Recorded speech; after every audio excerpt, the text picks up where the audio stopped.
Hello, I hope you are having a phenomenal day. I want to discuss something really quickly. Um, like I said, I've been saying this for weeks on this channel. I'm really happy with my life and I'm really just fulfilled in so many ways. And I've been trying to, I think as I've been going along, as I've been creating content, I've been trying to pinpoint maybe why I feel like the way I feel. That way I can, articulate to others, know how I got here and maybe share with others how they can get here. And one thing that I was drawn to today was love. And that makes so much sense. Like I'm in this space where I've never felt so much love in my life. And I'm recognizing how important love is. And I don't know if I knew that before I've experienced this type of love that I've been experiencing. And I'm more convinced that this is the heart of the Christian message. Like, this is the heart of what it means to be a man or woman of God, to be someone full of love. And how does love manifest itself? Like, there's an endless amount of ways that it can, but I think one way it does is presence, presence and an an open posture towards the other, the person that you're talking to, the person that you're walking by, the person that is in your family. Are you able to be present? Are you able to listen to these people in your life? I think this is the fruit. This is the evidence that you may be exhibiting the love of God in your life or exhibiting the love of Christ. And I mostly say that because I posted something on Facebook um, about an hour or so ago, and let me read it for you. I said, embrace dysfunctional Christians and flee unloving ones. And I was very intentional about that statement. And I believe this has been very important for me because I don't need perfect people in my life. I'm recognizing that. I don't need perfect people. I don't even need functional people in my life. I just need loving people in my life. This is what I need. I need people that will listen to me, that will be present with me, that will support me. And I have this for the first time in my life. And now I'm recognizing that this could be one of those elements, right? The love, not just the community, not just the function of the community, not just the maybe the perfection of the community, because that's not what I have. That's not what I need. What I need is the love from a Christian community. And I hate that there's been so many places where Jesus has been preached, where God has been proclaimed as holy, but love has not been exhibited from the people. And I'm not expecting people to be perfect, like I said. I'm just expecting people to be loving. And don't we know what love is? Don't we know what it means to be loving? And maybe that's part of the problem. Maybe we don't really understand what love is. And I have to confess, I'm learning what love is right now in this season. Now that I've experienced love, now that I'm have been saturated with love, now that I've been married, my wife is teaching me so much about love. So it may be that this is just something that we all have to learn. We have to learn what love is. We have to experience love, and then that gives us the creativity to express love to others, and not just others, just the things and the places and the spaces in our life. So I'm thinking today about the significance of love and how important it is for us to think about God as love.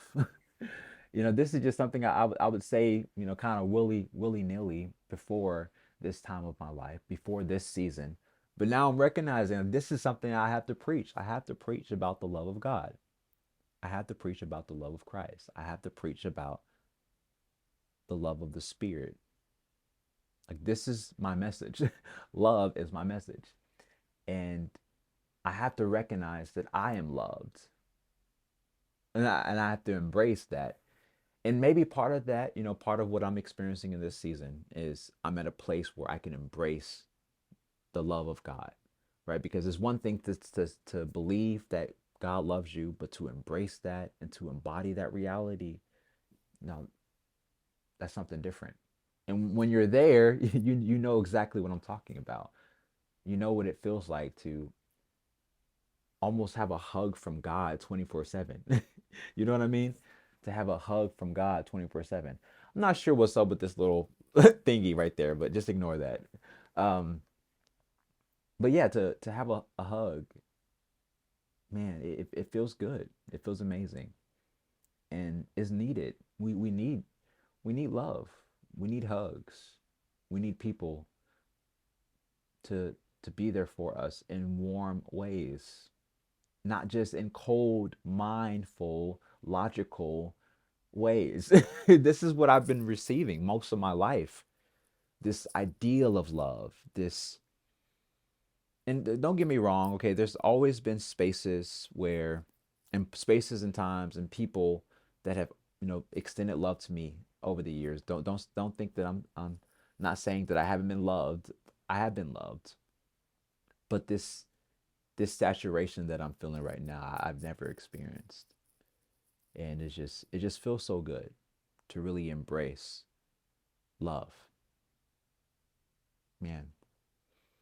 So that's, I don't, like I said, like I'm still trying to figure out so much in my life right now. So much, like every day I'm trying to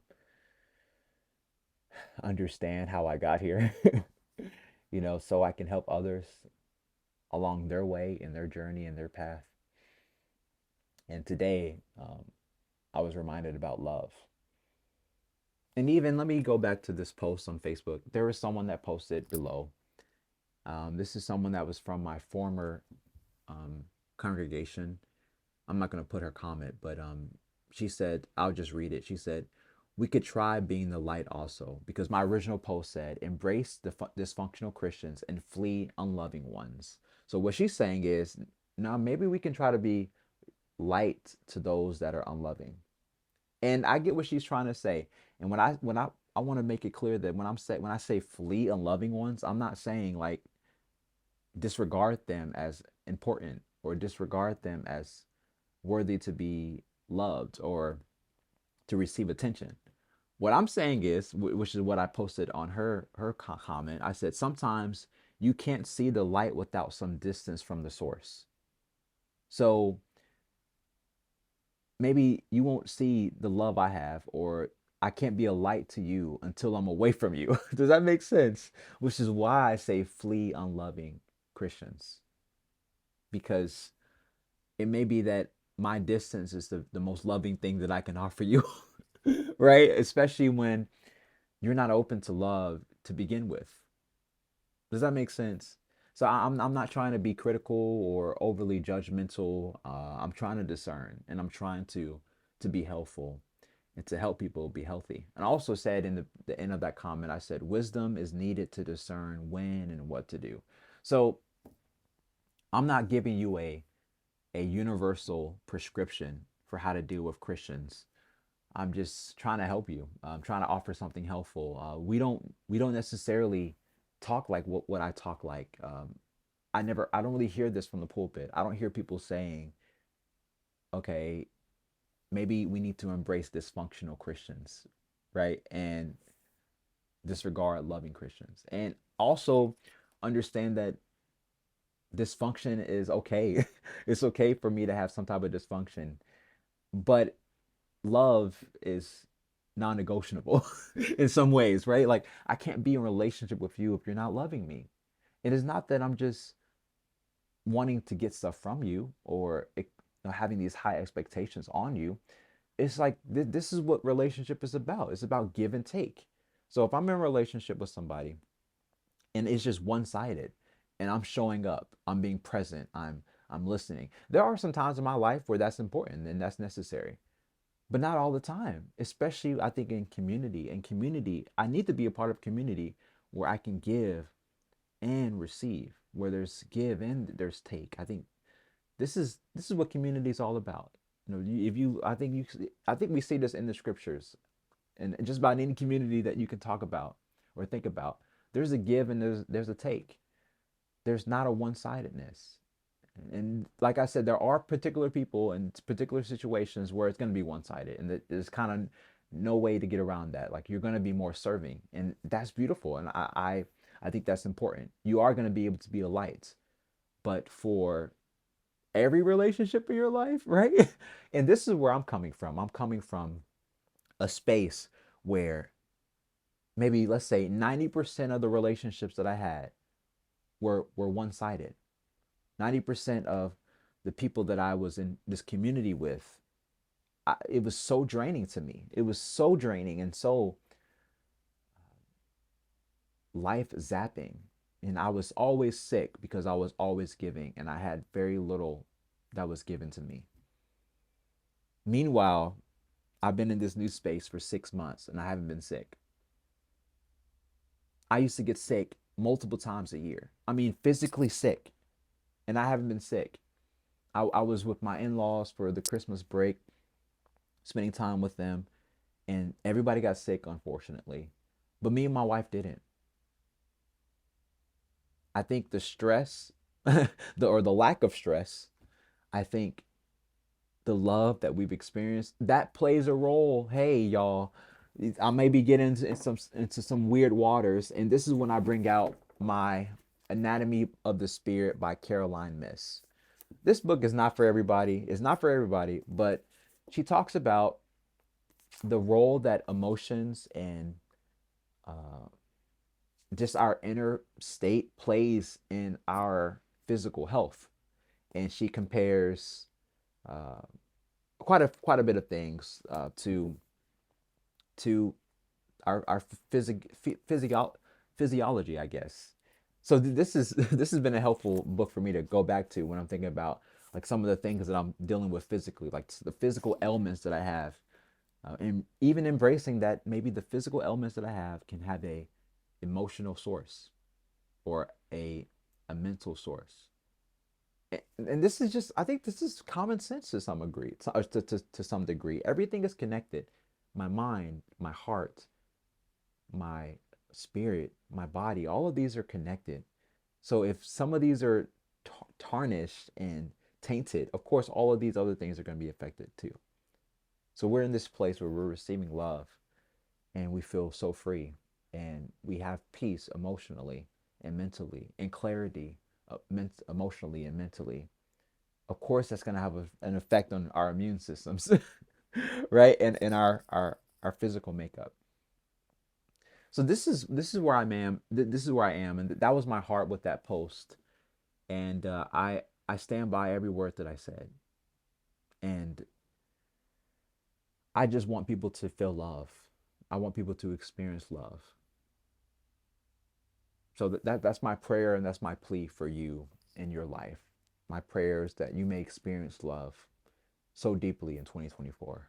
You may experience peace so deeply. And not just so you can just have it, right? Because what good is a gift if it only stays with you? You know what I mean?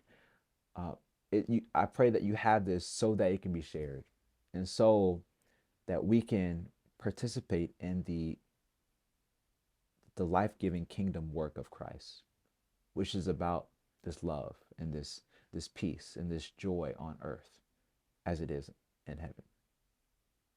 All right, I can talk all day, y'all. Y'all know this. Y'all know I can talk all day.